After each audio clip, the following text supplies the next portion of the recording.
আমি জাস্ট এটা ঘোরাচ্ছি, এই যে ফিক্স হয়ে গেল। দেখেন ডিভাইস রেখে কিন্তু সুন্দরভাবে লাইভ করতে পারবো। মাটির উপরে, ঘাসের উপরে রেখে দিছি, মোটামুটি এত বড়। যারা আমাদের মতো কন্টেন্ট ক্রিয়েটর রয়েছেন, ভিডিওগ্রাফি, ট্রাভেলিং, লাইভ প্রোগ্রাম করতে পছন্দ করেন, তাদের জন্য চমৎকার একটি ট্রাইপড নিয়ে আজকে হাজির হয়েছি আপনাদের সামনে। এটি আমি অর্ডার করেছিলাম দারাজ থেকে। এটি এখন আমি আনবক্সিং করব। দারাজ থেকে অলরেডি আমার হাতে চলে এসেছে এবং এটি আমি খুবই অল্প মূল্যে পেয়েছি।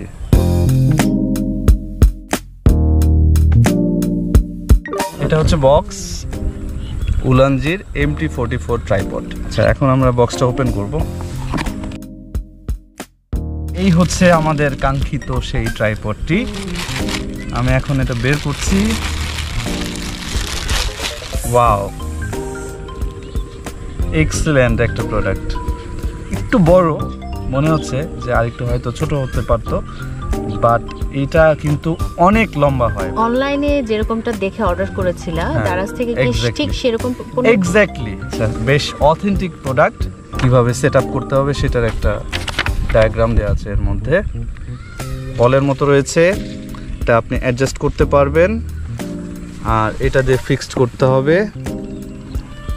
এই যে উলানজি দেখাই যাচ্ছে, ওকে, ব্র্যান্ডেড প্রোডাক্ট। আর এই যে বিল্ট ইন যে ফোন হোল্ডারের কথা বলেছিলাম, এটা হচ্ছে এটা। এখানে এখানে ফোন হোল্ড করতে পারবেন। ট্রাইপডের ব্যাপারটা হচ্ছে এটা।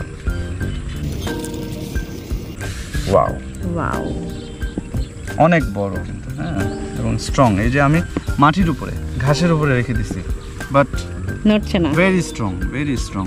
ফোন হোল্ডার এটা খোলার প্রয়োজন নেই। আমাদের অ্যাজ ইউজুয়াল যে ট্রাইপডগুলো থাকে কি হয়, বারবার চেঞ্জ করতে হয়। এখানে কিন্তু চেঞ্জের কোনো প্রয়োজন নেই, জাস্ট এভাবে করে দিলেই হয়ে গেল। এখানে আপনি আরেকটা মাউন্ট করতে পারবেন, সেটা হোক আপনার DSLR ক্যামেরা, হোক অ্যাকশন ক্যাম, অথবা রিং লাইট। আপনি যেটাই বসাতে চান আপনি কিন্তু সেটা বসাতে পারবেন। আচ্ছা, এখন দেখবো আসলে এই ট্রাইপডটা কতটা লম্বা হয় এবং সেটা স্ট্রং এবং ডিউরেবল কিনা, এটাও একটা দেখার বিষয়।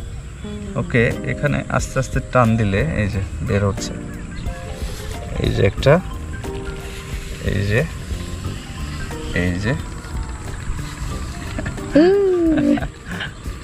মোটামুটি এত বড়। আমার কাছে মনে হচ্ছে যেটা খুব স্ট্রংলি এটা বসে থাকবে, লাইক দিস। ও, তার মানে যারা লাইভ টাইপ করতে চান, এই লেভেলে রেখে, ডিভাইস রেখে কিন্তু সুন্দরভাবে লাইভ করতে পারবে। মাউন্ট হয়ে গেল এবং দেখো আমি কিন্তু ছেড়ে দিচ্ছি, এই তো দেখতেই পাচ্ছেন পুরোটাই। আমি যেটা দেখাতে চাচ্ছিলাম যে আমরা যদি অ্যাকশন ক্যাম ইউজ করতে চাই, এখন এই ফোন হোল্ডার যেটা ছিল, ফোনটা আমি নামিয়ে নিয়েছি। আমি এটা জাস্ট এরকম করে ফিক্স করে দিলাম এভাবে। এখন আমি এটা চাইলে এখানে, এখন আরেকটা মজার বিষয় হলো, অন্যান্যগুলা যেটা হয় যে ঘোরাতে হয়, ডিভাইসটা ঘোরাতে হয়, এখানে ডিভাইস ঘোরানো লাগবে না। এখানে একটা সুন্দর এই যে মানে চাকতির মতো আছে প্লাস্টিকের, আমি জাস্ট এটা ঘোরাচ্ছি, এই যে ফিক্স হয়ে গেল। দেখেন এক্সিলেন্ট একটা জিনিস কিন্তু, হ্যাঁ, খুবই হ্যান্ডি। আমরা যারা ট্রাভেল করি এবং ভিডিওগ্রাফি করি, ব্লগ করি, তাদের কিন্তু এই গ্যাজেটসগুলা হ্যান্ডেল করা কত সেন্সিটিভলি করতে হয়, কত সতর্কভাবে করতে হয়, এবং যদি এটা মানে হ্যান্ডি না হয় তাহলে কিন্তু আসলে খুবই প্যারাদায়ক, কষ্ট হয় অনেক। আমি আশা করতেছি যে আমাদের ব্লগিংটাকে আরেকটু অন্য মাত্রায় নিয়ে যাবে।